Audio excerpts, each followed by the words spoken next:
안녕하세요. 미주토피아입니다. 지난주 우리 시장은 막연한 기대감으로 상승 랠리를 펼쳤습니다. 하지만 이번 주는 분위기가 사뭇 다릅니다. 이제는 실제 데이터인 기업들의 실적과 호르무즈, 봉쇄 및 미중 갈등 격화라는 돌발 악재가 정면으로 충돌하는 진검승부의 장이 열렸습니다. 오늘 영상에서는 극심한 변동성이 예상되는 이번 주 시장을 어떻게 헤쳐나가야 할지 명확한 기준을 세워드리겠습니다. 먼저 간밤에 미국 시황과 거시적 리스크를 점검한 뒤 나스닥과 WTI 오일, 그리고 많은 분들이 걱정하셨던 팔란티어의 차트를 집중적으로 분석하겠습니다.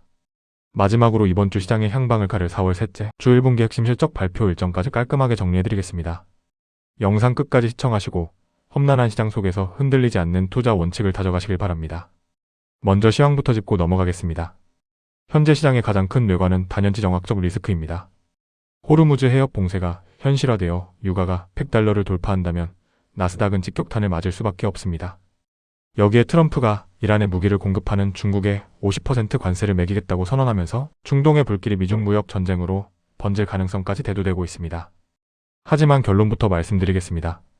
어제 발생한 미국과 이란의 협상 결렬 이슈는 어느 정도 예상된 범위 안에서 벌어진 일입니다.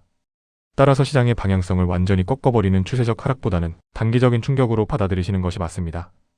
이제 우리의 시선은 전쟁 테마가 아니라 기업의 실적으로 향해야 합니다. 지정학적 위기로 시장이 흔들릴 때 기업들의 탄탄한 실적은 든든한 방패 역할을 해줄 것입니다. 반면 실적마저 무너진다면 외부 악재와 맞물려 이중 타격을 입고 폭락할 수 있습니다. 실체가 없는 기업은 추락할 것이고 펀더멘털을 증명하는 기업은 다음 상승을 위한 추진력을 얻게 될 것입니다. 지금은 공포에 질려 투매할 때가 아니라 옥석을 냉정하게 가려내야 할 시기입니다. 이어서 나스닥 차트 보겠습니다. 나스닥은 바닥을 다진 이후 쉬지 않고 약 10%가량 상승했습니다. 제가 항상 말씀드렸죠.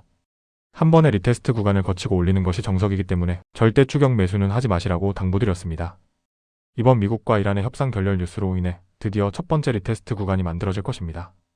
여러분이 대응하셔야 할 최대 리테스트 구간은 현재 만들어진 갭 구간을 메꾸는 자리입니다. 확률적으로 그 밑으로 강하게 뚫고 내려갈 가능성은 낮게 보고 있습니다. 따라서 이번 협상 결렬 이슈에 대해 지나치게 겁먹으실 필요는 없습니다. 저 역시 그동안 놓쳤던 비중을 채우기 위해 QQQ 기준으로 590에서 596달러 구간이 온다면 소량 진입을 시도해 볼 계획입니다. 차분하게 기다리셨다가 원하는 타점에 왔을 때만 움직이시길 바랍니다. 다음은 WTI 오일 차트입니다. 지난 영상에서 오일은 쌍봉을 형성하고 하락 다이버전스를 만들며 꺾이고 있다고 분석해드렸습니다. 그런데 어제 협상 결렬 소식에 하루 만에 10%가 치솟으며 105불선까지 올라왔습니다. 이 흐름 역시 지난 영상에서 미리 언급해드린 시나리오대로입니다. 단번에 80불대까지 급락하기보다는 전쟁 마무리 단계에서 피해 규모에 따라 90불에서 105불 사이를 박스권 횡보하다가 결국 하락할 것이라고 지속적으로 말씀드렸습니다.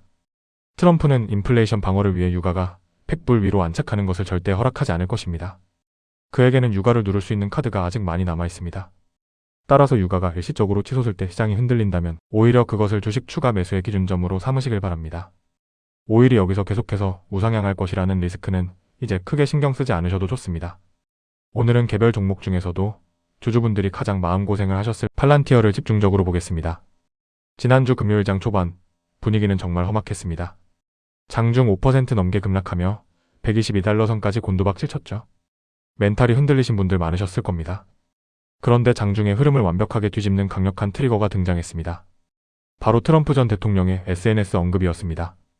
이 메시지가 촉매제가 되면서 투심이 급격히 쏠렸고 무서운 속도로 저가 매수세가 유입되었습니다. 순식간에 낙폭을 말아올리며 126달러 선 위에서 지지를 받아냈고 정규장은 하락분을 대부분 회복하며 128달러 선에서 방어하며 마감했습니다.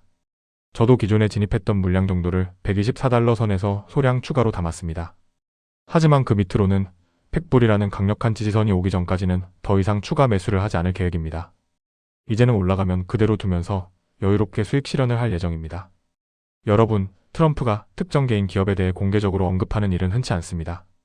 현 시점에서는 단기적으로 기업의 자체 실적 발표보다도 이 트럼프의 언급이 훨씬 더 강력한 호재로 작용할 수 있습니다. 너무 걱정하지 마시고 홀딩하시길 바랍니다. 마지막으로 이번 주 시장의 운명을 결정지를 4월 셋째 주 어닝 캘린더를 짚어보겠습니다. 전쟁의 공포를 실적이 덮어줄 수 있을지, 불난 집에 기름을 부을지가 여기서 결정됩니다. 월요일장 시작 전, 오늘 밤 정규장 시작 전 글로벌 IB의 대장 골드만삭스가 포문을 엽니다. 단순한 은행 실적이 아니라 월가의 자금이 돌고 있는지를 보여주는 돈의 온도계입니다. 골드만삭스의 호실적은 거대한 외부 악재 속에서도 시장이 버틸 수 있는 실질적인 방패가 되어줄 것입니다. 반대로 실적이 꺾였다면 투매의 방아쇠가 될 수 있으니 가장 먼저 확인해야 할 지표입니다. 화요일장 시작 전 JP모건, 시티 웰스파고 등 대형 은행들의 성적표가 쏟아집니다. 고금리 속 대출 부실 비율 등 은행권의 매크로 건전성이 확인되어야 나스닥 기술주들도 유동성 걱정 없이 랠리를 이어갈 수 있습니다. 수요일장 시작 전 나스닥 투자자, 특히 QQQ나 TQQQ 주주분들이라면 수요일을 주목하십시오. 반도체 장비의 절대 강자 ASML의 실적이 나옵니다. ASML의 장비 수주량은 곧 글로벌 반도체 기업들의 미래 투자 계획을 의미합니다. 이번 주 가장 중요한 기술적 지표입니다. 목요일장 시작 전 세계 1위 파운드리 TSMC의 실적이 대기 중입니다. 장 마감 후 나오는 넷플릭스의 가입자 지표는 글로벌 소비재 트렌드를 읽는 중요한 척도가 될 것입니다. 금요일장 시작 전 한 주의 마지막은 중소형 지역 은행들이 장식합니다. 미국 서민 경제와 지역 상권의 진짜 밑바닥 체력을 점검하며 이번 주를 마무리하게 됩니다. 정리하겠습니다. 이번 주는 화요일 금융주들의 매크로 건전성 확인을 거쳐 수요일 ASML과 목요일 TSMC로 이어지는 반도체 및 AI 수요 검증의 핵심 포인트입니다. 단기 변동성이 극심할 수밖에 없는 운명의 한 주입니다. 하루하루의 지수 등락에 멘탈이 흔들리거나 조급한 마음에 섣부르게 레버리지 비중을 늘려서는 안 됩니다. 기업들이 내놓는 진짜 숫자를 두 눈으로 확인하며 우리가 미리 세워둔 장기 투자 원칙을 묵묵히 지켜나가야 할 때입니다. 오늘 영상이 여러분의 투자 기준을 세우는데 도움이 되셨길 바랍니다. 시청해주셔서 감사합니다. 지금까지 미주토피아였습니다.